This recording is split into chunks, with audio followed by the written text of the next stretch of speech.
is Beware of Planet of the Apes new series. It looks like to me they based this off the upcoming movie that comes out next year of Planet of the Apes, because when I'm reading this book, the scenery kind of reminds me of the trailer we just saw on the new upcoming Planet of the Apes movie.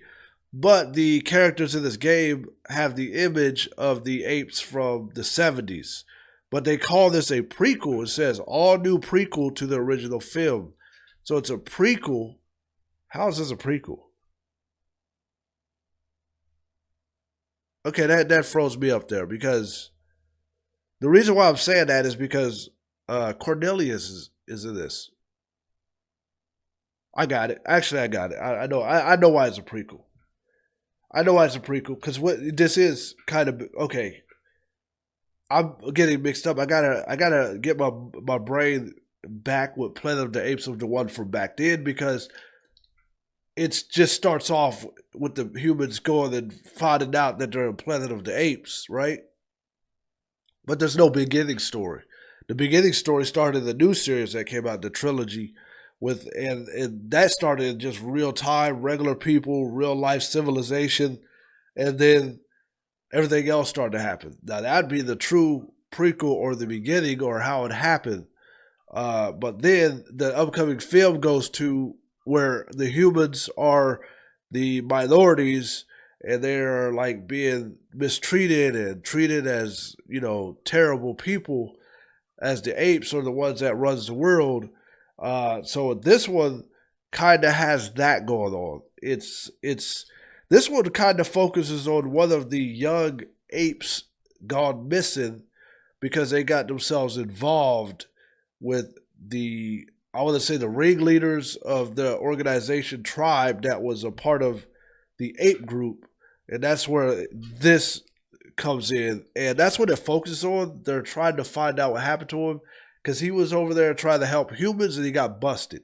He got busted. They watched him, and like I said, the upcoming movie, the trailer shows apes trying to help them humans, throw them fruits, give them something to eat, give them hands, and try to. So the apes are the oppressors. The humans are the victims. The oppressed. I don't know. I don't, honestly, all these years with Planet of the Apes, I still don't know exactly what the hell's going on.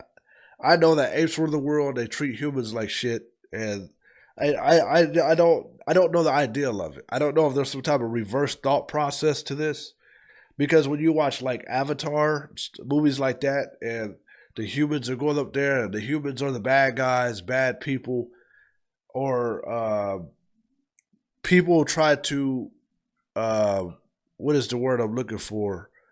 Try to compare that with slavery back then, with the Europeans coming taking the blacks and taking them. I don't know. This is the apes are taking the humans. I don't know if there's like some type of catchy thought you're supposed to have watching this, but either way, I don't think it's that. But I think that there's something to it. Maybe it's an idea of you having a vision that you could be at the bottom of the barrel and somebody can control you. Maybe you should mentally open up your eyes and look at life in a different perspective than thinking you're better than all of the originated creatures on this earth. I don't know, but that's what this is. This is the old movies where the apes rule the world and the humans are the minorities, and they are struggling.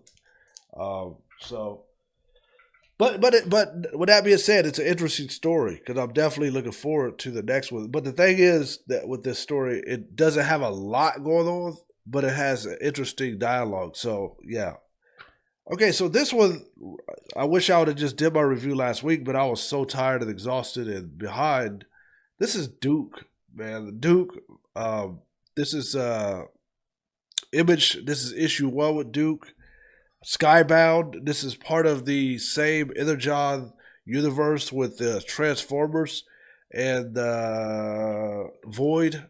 Void Rivals. Did I finish Void Rivals? Holy crap! Oh shit! I better look into that. I think I did, but did I? man, I got to get my mind right. I might have finished it, but I need to make sure I did because I'm almost confused. But it started with Void. So the Skybound, the Inner John universe started with Void Rivals, and then it started promoting Transformers. That came out in October. Then they started promoting Duke and Cobra Commander, which this is Duke. And this just came out last week, and then next week we're going to have Cobra Commander come out. So there's probably going to be a connection with all of them. And what's going on with this one is kind of more focused on Duke, on who he was when he was in the military, and it's definitely giving you the vibes that this is definitely not even just the vibes. It's letting you know this is part of the in the John universe with Transformers. It lets you know specifically, even though obviously GI Joe doesn't have anything with Transformers in general. Even though they did collaborate a lot on some episodes and in the last movie of Transformers, and probably the upcoming movie of GI Joe is probably going to have Transformers in it. But in general, it's not part of Transformers. And what I mean by that is like they made sure that Duke that this is letting you know this is a part of the same universe as Transformers. And what I mean by that is saying that they think he's crazy because he saw Starscream. You can see the jet literally on the cover of the screen. I mean, the cover of the book. Um, he saw Starscream, and they treat him like he was just a crazy nutcase. And the military said, "No, get the hell out of here." Now he ends up meeting up with this weird group of people who have these conspiracies and thoughts on this stuff, and I guess I guess I guess all these people he looks at them as nut jobs, but somebody reached out to him, and then they told him about Mars, you know. And if you don't know what Mars is, that was part of the organization that most of the main villains of not Trans GI Joe were part of. He snuck into the facility, and all chaos, all hell broke loose. And then they found out they don't give a shit. They let him loose. They let him free. They let him walk sky free.